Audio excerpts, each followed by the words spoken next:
Okay, naanapod mi karon diri sa amo ang pesto. Diin nagpahigayon na po si Gian sa iyahang last session. Iyahan na gid ning mama ang gidrawing mga ka-art colored acrylic ni mga ka-art na layang ko ano Sakura. So last na niya nga session. Ikaunom na niya mo diyan, no? Okay. Kailangan pagbutihin nimo ha. So naami gitudlo si kinit sa iyahang nga mga stroke nga pang professional na gyud. Although bata pa kay aning bata pang basic lang among itudlo unta sa iya ha. Pero sa ngalan nga portrait magud ni dili mo pwede pawalang bahala na lang. Pero pundo pa lang yung mga ka-art, wala pa yung details. So kailangan focus yung kaan trabaho kay ang portrait magud mga ka-art man pinakilisod sa tanan artist. Naay tendency nga mahiwi ning mata kanang ikaduha nga mata nga linya posible nga di na siya mao, unlike sa mga dahon still life mahiwi ng mga kuan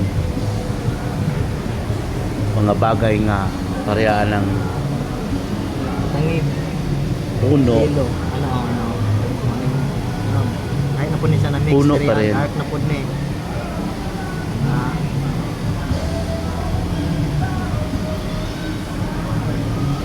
mix So dili na ni basic mga ka-art ha.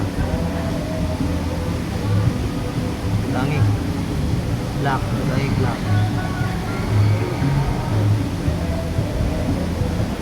Bali naghalo na ang secondary. sige ay Ayan ang mixing ani mga ka-art pang professional na ni dili na ni basic lang.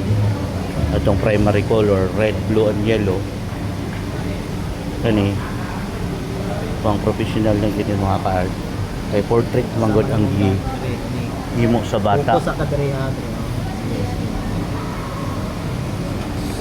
So si Kinit Dagatan ang nagtudlo ani karon nag-tutor kay mao man ni ang masterpiece ni Kinit, oil of acrylic.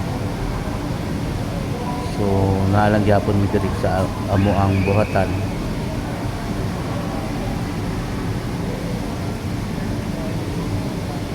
So sensitive na ni nga part ni mga ka-art. Last session na ni Gian. So usbon ko yung mama ning iyahan dito rin karon.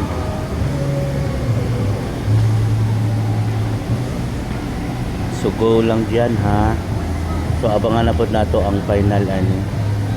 So thank you for watching.